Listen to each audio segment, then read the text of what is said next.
पंचकूला के सेक्टर 5 के शालीमार ग्राउंड में विशाल दशहरा महोत्सव का आयोजन बड़ी धूमधाम के साथ किया गया। इस कार्यक्रम में बीजेपी प्रदेशाध्यक्ष हरियाणा ओपी धनखड़ जी विशेष रूप से उपस्थित हुए। कमेटी के प्रधान विष्णु ने स्वागत करते हुए कहा कि आप सब लोगों का आया हुआ आम लोगों का मैं स्वागत करता हूँ। श्रीमान माननीय ओपी धनखड़ जी, आपने यहाँ आने की जो हमने कृपा की, जो आए आप यहाँ पे, इस पंचकूला के लिए बहुत ही सम्मान की बात है। OP Dhankhar ji Statue of Unity से एज ए नेशनल कन्वीनर जुड़े थे, जो कि एक highest statue of the world है। और आज जो पंचकूला में आए हैं, आज हमने भी उनके साथ ये जो रावण बनाया है, इस साल का हाईएस्ट ऑफ द वर्ल्ड है, 171 फीट ऊंचा। आपका स्वागत है यहाँ पे। धनखड़ जी के बारे में तो हर कोई जानता है, ही इज एजुकेशनिस्ट। ये यूनिवर्सिटी में प्रोफेसर रहे हैं। आज के पढ़े लिखे लोगों में से एमएलए में इनका बहुत ऊंचा नाम है। हरियाणा की शान रहे हैं, एक शक्ति रहे हैं। बहुत सारी इनकी पब्लिकेशंस हुई हैं, lot of books he is written, और एक विद्वान पॉलिटिशियन के रूप में ये हरियाणा में या पूरे हिंदुस्तान में जाने जाते हैं। और एक सबसे बड़ी चीज, धनखड़ जी आज जो हमारे पास आए हैं, कल इनका जन्मदिन भी है, इन्होंने वक्त निकाला है, उसके लिए भी हम पंचकूला की ओर से बहुत बहुत शुभकामनाएं देते हैं। इस मौके पर भाजपा प्रदेशाध्यक्ष ने क्या कहा तो सुनते हैं उन्हीं की जुबानी। आज के इस सुहानी शाम में उपस्थित हमारे सह प्रचारक मान्य सुरेंद्र जी, संचालक मान्य रमाकांत जी, लतिका शर्मा जी, अजय शर्मा जी, बंतो कटारिया जी, संजय आहूजा जी, सीबी गोयल जी, रितु गोयल जी, परमजीत कौर जी, डॉक्टर वीरेंद्र ओएसटी जी, इस कमेटी के चेयरमैन श्री विष्णु गोयल जी, नवराज मित्तल जी, सतपाल गर्ग जी, संदीप गुप्ता जी, जनरल सेक्रेटरी, प्रदीप कांसल जी, वाइस चेयरमैन, अमित गोयल जी, विनोद गर्ग जी, हरीश साहनी जी, राजीव जी, राकेश शर्मा जी, पंकज सिंगला जी, जिनका नाम लिया उनका वंदन, जिनका रह गया उनका भी बहुत बहुत अभिनंदन। सुरेंद्र जी का बहुत ही भावपूर्ण उद्बोधन हमने सुना। मैं चर्चा कर रहा था कमेटी के लोगों से कि रावण की शिक्षाओं को भी रावण के साथ यहाँ प्रकट करना चाहिए, और रावण से शिक्षा लेने का संदेश स्वयं भगवान श्री राम ने दिया और अपने छोटे भाई को दिया। जब रावण मृत्यु शैया पर लेट गए तो राम ने कहा कि जाओ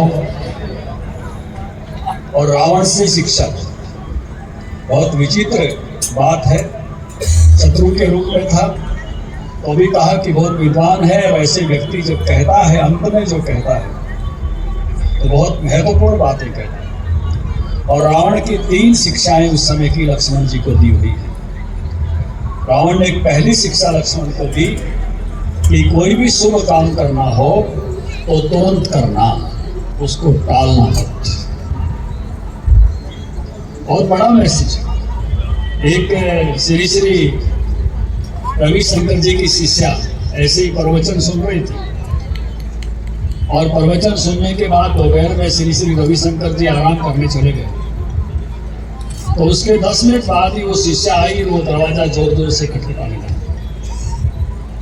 विदेशी शिष्या थी, सब लोग बोले कि क्या हुआ। उन्होंने कहा नहीं, मुझे अभी गुरुजी से बात करनी है। उन्होंने कहा 4 बजे फिर सत्संग है, उस समय आ जाना। बोले नहीं, मैंने अभी गुरुजी से बात करनी। अब गुरुजी भी अपने चादर लपेटते हुए उठकर आए, दरवाजा खोला, पूछा मुस्कुराते हुए, जैसे वो हमेशा मुस्कुराते रहते हैं। बोले बेटी क्या बात है। बोले मैंने आपको $50,000 दान कर दिया। तो बोला 4 बजे बता देती। बोला तब तक मेरा विचार बदल जाता।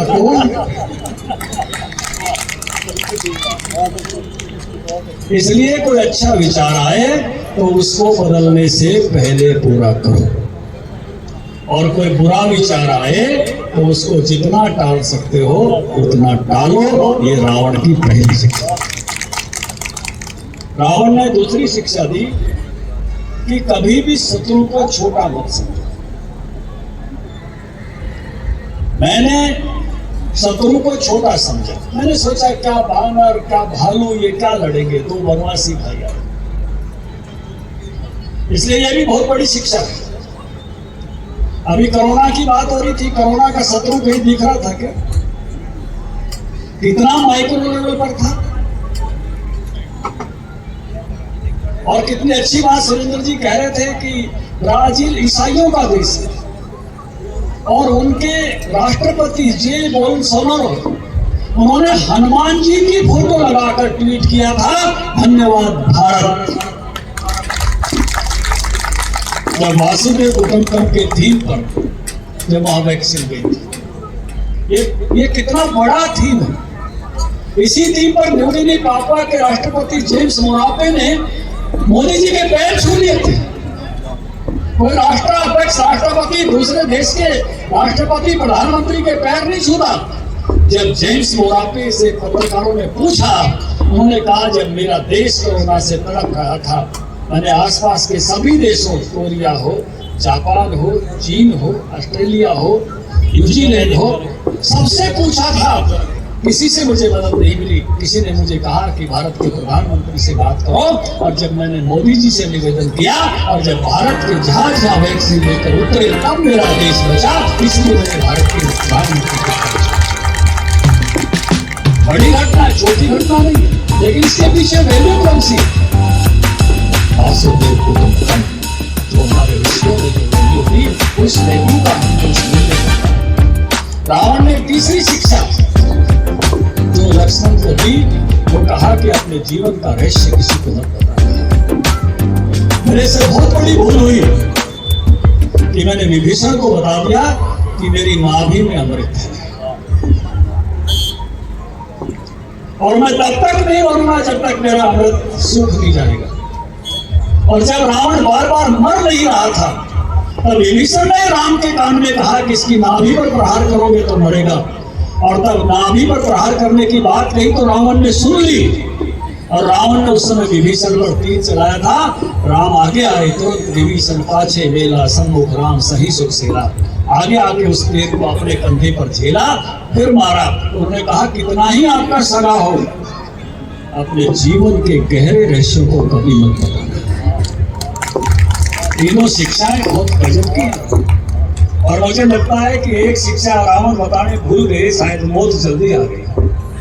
अगर थोड़े प्राण और बचे होते तो एक और बताते कि घटना के दूसरे पहलू का भी पता करना चाहिए। सुपर्णखा की नाक कटने से जो गुस्सा हुए और सीता का हरण करने चले गए, तो सुपर्णखा से ये पूछना चाहिए था कि तुम वहां क्या करने गई थी और क्या कर रही थी। क्योंकि उसने जब सीता पर आक्रमण किया तब लक्ष्मण ने नाक काटी, अपना राक्षसी रूप पूरा दिखा। जब झपट्टा मारा सीता पर, तो वाल्मीकि रामायण में ये है, तो घटना का एक ही पहलू नहीं देखना चाहिए, घटना का दूसरा पहलू भी देखना चाहिए। तो रावण के साथ प्राण कुछ और बचे होते तो चौथी शिक्षा भी शायद लक्ष्मण को दे। और सुंदर, इसलिए हमेशा मूर्ति, चित्र, ये स्टेचू मैसेज के साथ होना चाहिए, मैसेज इंपॉर्टेंट। इसलिए आगे से हर साल रावण के ये संदेश आप यहाँ जगह जगह होर्डिंग लगा के बता के रखना, बता के। वैसे भी हाँ, इस समय हमारे इन दोनों ग्रंथों, एक में वार ऑफ वैल्यूज है और एक में वैल्यूज के लिए वार है। रामायण में वार ऑफ मूल्य, वैल्यूज है, मूल्यों का युद्ध है। राम एक मूल्य का प्रतीक है और भरत एक मूल्य का प्रतीक। और भरत मिलाप के समय मूल्यों की लड़ाई, वैल्यूज का युद्ध है। फैसला नहीं कर पाते बड़े बड़े लोग। ऋषि वशिष्ठ तो खिसक गए थे फैसला करने से, उनको बढ़ा दिया था कि बताओ कि राम और भरत में फैसला करो। लेकिन जब जनक जी आते दिखे तो उन्होंने कहा कि जनक जी तो राजा भी हैं, रोजाना न्याय करते हैं और वही फैसला अच्छा करेंगे, अपनी गद्दी तुरंत छोड़ो। और जब जनक जी को बढ़ाया तो जनक जी को भी लगा दोनों दामाद हैं, एक भी नाराज हो गया तो गड़बड़ हो जाएगी, इधर जाऊं या उधर जाऊं। तो जनक जी ने भी एक युक्ति निकाली और जनक जी ने कहा कि मैं भगवान शिव का भक्त हूँ और मैं अपने आप को भगवान शिव को समर्पित करता हूँ। अब मेरे मन में जो भी विचार आए वो मेरा नहीं हो, वो भगवान शिव का बताए। इसलिए मेरे विचार मत मानना जो मैं कहूं। और 2 मिनट के लिए ध्यान में बैठे और ध्यान में बैठकर उन्होंने कहा कि भरत प्रेम का प्रतीक है और राम धर्म का प्रतीक है। और धर्म और प्रेम तो वैल्यूज की लड़ाई है, ये तो मूल्यों का युद्ध है। और जब मैं देखता हूं धर्म और प्रेम के वैल्यू में कौन सा वैल्यू बड़ा है, कौन सा मूल्य बड़ा है, तो प्रेम बड़ा है। और ये कहते ही सब खुश हो गए कि धर्म से भी प्रेम बड़ा है। तो लगा कि अब राम वापिस चलेंगे। लेकिन फिर जनक जी ने कहा कि भरत, प्रेम की पूर्णता अपने प्रेमी की इच्छा को पूरी करने में है। इसलिए राम से ही पूछ लो कि राम क्या चाहते।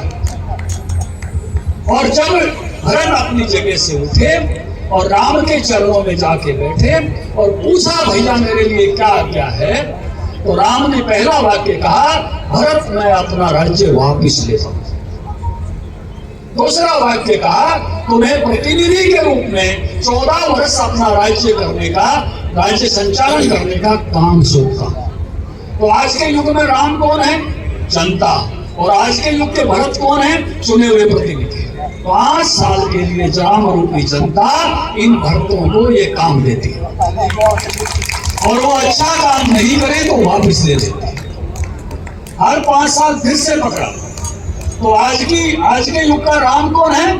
प्रजा राम है, जनता राम है, राम राम है, जनता जनार्दन है और भरत के रूप में लोकतंत्र के प्रतिनिधि होते हैं। तो वहां वैल्यूज का युद्ध। और महाभारत तक आते आते वैल्यूज के युद्ध की बजाय युद्ध वैल्यू के लिए हो गए। ये धर्म को नहीं मान रहे हैं, अधर्म कर रहे हैं, इसलिए युद्ध आवश्यक है। वहां युद्ध करना पड़ा। हम थोड़े नीचे आ गए, वैल्यूज का युद्ध की बजाय दोनों ही हमारे धर्म ग्रंथों में 2 विचार यात्राएं हैं। एक विचार यात्रा यहाँ से यहाँ ऊपर आती है और एक विचार यात्रा यहाँ से यहाँ नीचे जाती है। और जब आपकी विचार यात्रा नीचे से ऊपर आती है तो उत्थान होता है, और जब आपकी विचार यात्रा ऊपर से नीचे जाती है तो पतन होता है। रामायण में विचार यात्रा ऊपर से नीचे जाती है। कैकेयी ऊंचे विचार पर है। राम के राज्य तिलक होने की खुशी में मिठाइयां बांट रही है, आभूषण बांट रही है। लेकिन नीचे विचार पर कौन है? मंथरा। और कैकेयी अपने विचार को छोड़कर मंथरा के विचार पे आती है। कैकेयी नहीं रहती, मंथरा हो जाती है और इसलिए पति की मृत्यु होती है। कैकेयी की इतनी बदनामी होती है कि कोई भी अपनी बेटी का नाम कैकेयी नहीं रखता। और भरत अपनी मां के उस व्यवहार के कारण से 14 वर्ष वनवासी के रूप में बैठकर भाई का शासन संभाला। ये ऊपर से नीचे की तरफ यात्रा होने का। लेकिन एक यात्रा है कि लक्ष्मण नीचे के लेवल पर और कृष्ण ऊपर के लेवल पर है। और वो अर्जुन नीचे के लेवल पर है, कृष्ण ऊपर के लेवल पर है और वो अर्जुन को उठा के अपने लेवल पर ले आते हैं। ये यात्रा नीचे से ऊपर की ओर है। फिर अर्जुन नहीं रहते, कृष्ण के समान होते। और इसलिए ये यात्रा नीचे से ऊपर आती है और इसीलिए जो है धर्म की विजय होती है। और इस यात्रा का वर्णन भगवत गीता में। तो ये दोनों विचार यात्राएं हैं और हम हमेशा अपने विचार की यात्रा को ध्यान में रखें कि वो ऊपर से नीचे जा रही है या नीचे से ऊपर आ रही है। अगर आपके विचार की यात्रा ऊपर से नीचे जा रही है तो परिणाम क्या होंगे? अगर आपके विचार की यात्रा नीचे से ऊपर की ओर आती है तो परिणाम क्या होंगे? तो अपने विचारों पर भी ध्यान रखें कि ये विचारों की यात्रा किस दिशा में जा रही है। मुझे यहाँ आपके बीच में आके आप सबके दर्शन का सौभाग्य दिया। मैं हृदय से गहराइयों से आपका आभार धन्यवाद व्यक्त करता हूँ। एक आनंद की चर्चा सुरेंद्र जी कर रहे थे, ये बहुत बड़ा आनंद होता है। 90, 91, 92 उस समय में सब हम लगे हुए थे, राम लला हम आएंगे, मंदिर वही बनाएंगे। सौगंध राम की खाते हैं और मंदिर वही बनाएंगे। मराठी का एक शब्द है याची देही याची डोला, और इन्हीं आंखों से इसी शरीर से मंदिर का उद्घाटन होते हुए देखेंगे। भगवान ये सौभाग्य हमको दिया जब अपनी जवानी ये में सभी कोई शालीमार आदमी ग्राउंड करते थे, सेक्टर कभी 5 370 पंचकूला के में विरोध में मार्च करते हुए हम जाते थे, और आज उसको टूटते हुए देखा और मंदिर को बनते हुए देख रहे हैं और मंदिर का उद्घाटन होते हुए देखेंगे। ये परम सौभाग्य के क्षण हमारे समय में आए, और आए भी हमारे विचारधारा के शासन के समय में आए। बहुत अधिक आनंद का विषय है। आप सबको प्रणाम, नमस्कार, जय श्री राम। इनके साथ माननीय सुरेंद्र जी आए हैं। सुरेंद्र जी, आपका पंचकूला आने पे बहुत बहुत स्वागत है। कार्यक्रम के अध्यक्ष और आज के कार्यक्रम के मुख्य अतिथि आदरणीय चौधरी ओम प्रकाश जी धनखड़, प्रदेश अध्यक्ष भारतीय जनता पार्टी, और इस भव्य कार्यक्रम की आयोजन समिति, हम सब सांस्कृतिक कार्यक्रम का आनंद ले रहे हैं। अगर हम अपने देश के बारे में सोचते हैं तो ऐसा ध्यान आता है कि अपने देश ने उत्थान भी देखा है, पतन भी देखा है। अपने देश ने वैभव भी देखा है और गरीबी भी देखी है। अपना देश धन धान्य से पूर्ण भी रहा है और अज्ञान का अंधेरा काल भी देखा है। लेकिन ये सारी परिस्थिति रहने के बाद अपना देश, इसकी यात्रा बहुत लंबी है। दुनिया के देश समाप्त हो जाते हैं, मिट जाते हैं। भारत लगातार अपनी यात्रा करता रहता है, इसकी यात्रा रुकती नहीं है। इस यात्रा के पीछे अपने देश के जो महापुरुष हैं, उन्होंने जो एक परंपरा बनाई है, मान्यता बनाई है, संस्कृति बनाई है, उसके आधार पर हम दुनिया में पहले भी जाने जाते थे, आज भी जाने जाते हैं। इस कारण अपने देश की पूरी दुनिया में एक पहचान है। आज हम उस यात्रा के बारे में जब विचार करते हैं तो ऐसा ध्यान में आता है कि ये जो लंबी यात्रा है, इसमें उतार चढ़ाव आने के बाद दुनिया के देश तो समाप्त हो गए। बहुत यूनान, मिस्र, रोम सब मिट गए। भारत के बारे में कहा जाता है, कुछ बात है कि हस्ती मिटती नहीं हमारी। ऐसा अपना देश, अपने देश में जो महापुरुषों ने कुछ परंपराएं बनाई, कुछ मान्यताएं बनाई, संस्कृति विकसित की, उसके कारण हम दुनिया में आज जाने जाते हैं। पहले भी हम विश्व गुरु थे, आज भी हम विश्व गुरु की ओर बढ़ते जा रहे हैं। दुनिया में भारत का स्थान आज भी विश्व गुरु की तरफ बढ़ता जा रहा है। अपने देश के प्रधानमंत्री दुनिया के सामने जब योग की बात करते हैं तो लगभग 200 देश आज योग मनाते हैं। योग केवल आसन नहीं है, योग ये भारतीय दर्शन है, भारत का विचार है, भारत की संस्कृति है। इसलिए अपने देश का स्थान ये दुनिया में बढ़ता जा रहा है। भगवान राम को हम आज के दिन याद करते हैं, और राम को हरियाणा में याद करते समय किसी भी काम की जब शुरुआत की जाती है तो ऐसा बोलते हैं भी ले राम का नाम। कोई कहता है भाई साहब काम कर रहा हूँ, पता नहीं सफल होगा या नहीं सफल होगा। वो कहते हैं कि भली करेंगे राम। जब भली करेंगे राम बोलते हैं वो काम पक्का हो जाता है। इसलिए हमारे देश में शुरुआत भी राम नाम से होती है। सुबह उठते ही राम राम करके व्यक्ति अपनी दिनचर्या शुरू करता है और राम नाम सत्य बोलकर उसका जीवन पूर्ण हो जाता है। इसलिए राम नाम का स्थान हमारे जीवन में बड़ा है, इसलिए मर्यादा पुरुषोत्तम है वो। इसलिए उन्होंने समाज में व्यवस्थाएं खड़ी की, उन्होंने मर्यादाएं खड़ी की। आदर्श पति क्या होता है, आदर्श भाई क्या होता है, आदर्श पुत्र क्या होता है, ऐसा एक मर्यादित जीवन उन्होंने समाज के सामने रखा। एक बात उन्होंने रखी कि हम सब समरस होकर समाज में अपना जीवन व्यापन करें, क्योंकि उन्होंने उन निषाद को भी मिले, सबरी के यहाँ भी गए, और सब समाज के लोगों को उन्होंने साथ जोड़कर एक विशाल सेना का निर्माण किया और धर्म का मार्ग प्रशस्त किया। उसी धर्म के मार्ग पर अपना समाज आज चल रहा है। ये तो धर्मस्तु जय, जहाँ धर्म है विजय है। धर्म चक्र प्रवर्तनाय, धर्मो रक्षति रक्षता। तुम धर्म की रक्षा करो, धर्म तुम्हारी रक्षा करेगा। तो धर्म आधारित जीवन जीना, ये हमारे महापुरुषों ने हमें सिखाया। दूसरी बात इसके माध्यम से अपने को मिलती है जानकारी कि लंका जीत ली और जीतने के बाद जब प्रश्न खड़ा हुआ कि यहीं पर राज कर लिया जाए, तो उस समय कहा गया अपि स्वर्णमयी लंका नाम लक्ष्मण रोचते जननी जन्म भूमि स्वर्ग यदपि करियसी। कि जननी जन्म भूमि है, स्वर्ग से भी महान है। और अपने महापुरुषों ने इस परंपरा को कैसे आगे बढ़ाया? अपने महापुरुषों ने इस परंपरा को बढ़ाया कि ये धरती है, ये केवल जमीन का टुकड़ा नहीं है, ये कंकर पत्थर नहीं है, ये धरती हमारी माता है। इसलिए कहा माता भूमि पुत्रो हैं पृथ्विया, ये धरती मेरी माँ है, इसलिए इसके लिए जिएंगे, इसके लिए मरेंगे।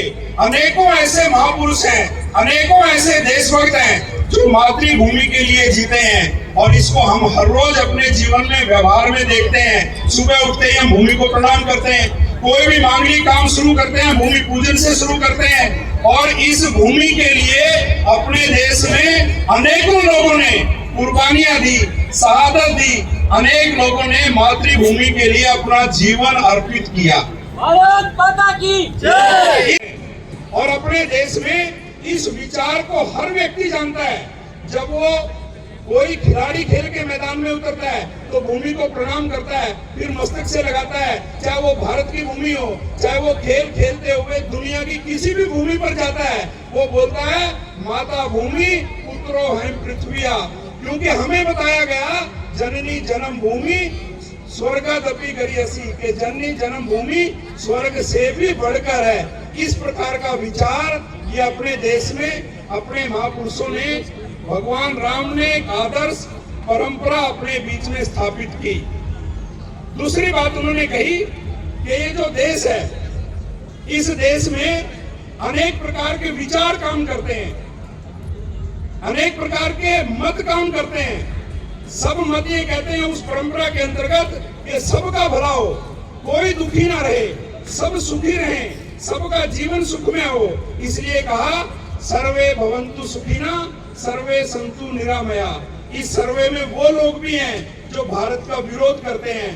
भारत का विचार अपने मनुष्यों ने इतना बड़ा बनाया, उन्होंने कहा भी तुम भी सुखी रहो, तुम क्यों दुखी रहो। भारत के जितने मत पंथ हैं, उन मत पंथों की जितनी भी प्रार्थना है, सब में यही बात की। सिख मत को मानने वाले बंधु बोलते हैं सर्वदा भला, बौद्ध मत को मानने वाले बोलते हैं भवतु सब मंगलम। और कोई अगर अपने देश का व्यक्ति स्कूल में भी नहीं गया, स्कूल के आगे पीछे से भी नहीं गया, वो भी बोलता है धर्म की जय हो, अधर्म का नाश हो, प्राणियों में सद्भावना हो और विश्व का कल्याण हो। तो अपना देश विश्व के कल्याण की बात करता है, सर्वे भवन्तु सुखिना की बात करता है। इसके आधार पर हम दुनिया में जाने जाते हैं। विचारों की विविधता हो सकती है, विचार अलग अलग हो सकते हैं। हमारे यहाँ ऋषियों ने कहा, मनीषियों ने कहा, हमारी परंपरा ने कहा, हमारी संस्कृति ने कहा, हमारे दर्शन ने कहा, हमारे विचार ने ये कहा कि जो चाहे जिस पथ से आए वो अंत में परमात्मा को ही प्राप्त हो जाएगा। इसलिए पूजा पद्धति, उपासना पद्धति अलग अलग हो सकती हैं। ईश्वर की प्राप्ति का मार्ग ये सबको मिलेगा ही, ऐसा भारतीय दर्शन ने, भारतीय विचार ने, हमारे महापुरुषों ने हमको सिखाया।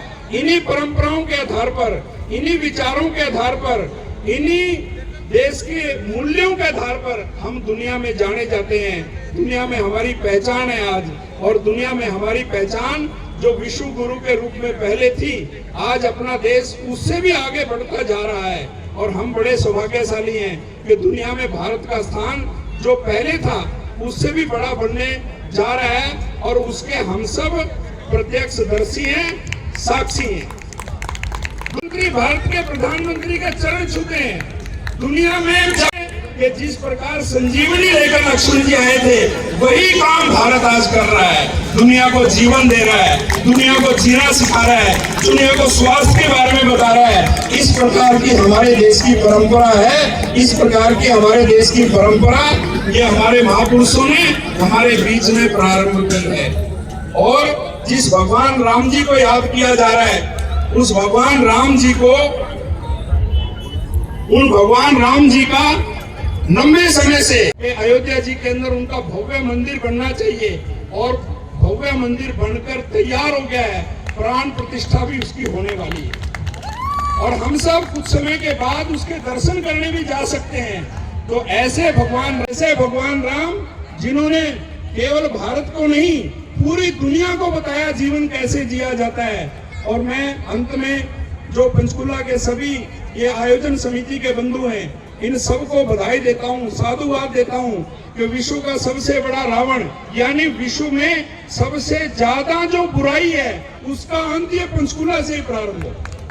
तो इस प्रकार का काम यहाँ प्रारंभ किया है। सबको बहुत बहुत साधुवाद, सबको बहुत बहुत बधाई, धन्यवाद। धन्यवाद सुंदर जी, बहुत अति सुंदर शब्दों में आपने सब चीज़ों की व्याख्या की, बहुत बहुत धन्यवाद। मेरे भाई रमाकांत भारद्वाज जी भी यहाँ पे, मेरी बहन लतिका शर्मा जी यहाँ पे हैं, बंतो कटारिया जी हैं, आपका स्वागत है यहाँ पे। मेरे दोस्त इन्वेस्टलिस्ट पंकज अग्रवाल जी अपने परिवार के साथ यहाँ आए हैं, इनका भी आने पे बहुत बहुत मैं स्वागत करता हूँ। पंकज जी 2006 में पंचकुला आए, बिहार के एक सिटी मुजफ्फरपुर से, और यहाँ आके इन्होंने फार्मा का इतना अच्छा कारोबार स्थापित किया जो ये पंचकुला के लिए गर्व की बात है। और इनका सारा बिजनेस जो है हरियाणा से, पंचकुला से केंद्रित है। एक एडिशनल पंचकुला के लिए, हरियाणा के लिए एक अच्छी चीज़ है। Thank you Pankaj ji for coming. और मेरे भाई जगमोहन जी, सतपाल गर्ग जी, यहाँ सतपाल बंसल जी यहाँ पे आए हैं, बहुत बहुत इनका भी स्वागत है। भाई तेजपाल जी, और ये सब पंचकुला जो है हमारा एक सब परिवार की तरह यहाँ पे है। संजय ओझा जी, मुंशीराम अरोड़ा जी, हमारे जो सहयोगी संस्था है आदर्श रामलीला रोमेटिक क्लब। रामलीला 43 साल से ये मंचन करते आए हैं। इसका रामलीला का मंचन बिल्कुल 7 वाले स्टेज पे हमारे होता है और तब से हम दशहरा इनके साथ इकट्ठे मनाते हैं। Doctor Varinder Garg ji, OSD to health minister, union health minister, PGI का दायित्व इनके पास है यूनियन हेल्थ मिनिस्टर की तरफ से। इनका बहुत बहुत स्वागत है पंचकुला आने पे। किसी का नाम मैं भूल भी जाऊँ तो भी समझो हमारे साथ ही हैं, हमारे दिल में है। आप मेरे जितनी ये कमेटी है, मेरी मनसा देवी डेवलपमेंट ट्रस्ट, इनके नवराज जी मेरे साथ ही खड़े हैं, प्रेसिडेंट हैं। सतपाल गर्ग जी हमारे पैट्रन, चीफ पैट्रन है। संदीप गुप्ता जी, अमित गोयल, प्रदीप कंसल, परवीन जी, राजीव गांधी जी, सभी हमारी। देखिए एक ऐसा है कि सदस्यों के बिना कोई काम नहीं हो पाता। ये सब लोग हम इकट्ठे होकर 50 से ऊपर सदस्य हमारे, हम सब लोग मिलके काफी देर से इसके लिए जुड़े हुए हैं। रावण का कार्य पिछले 4 महीने से चल रहा है। 3 महीने से तो इस पार्क में 20 से 25 लोग लगे हुए हैं जिसको इस कार्य को संपन्न कर रहे हैं।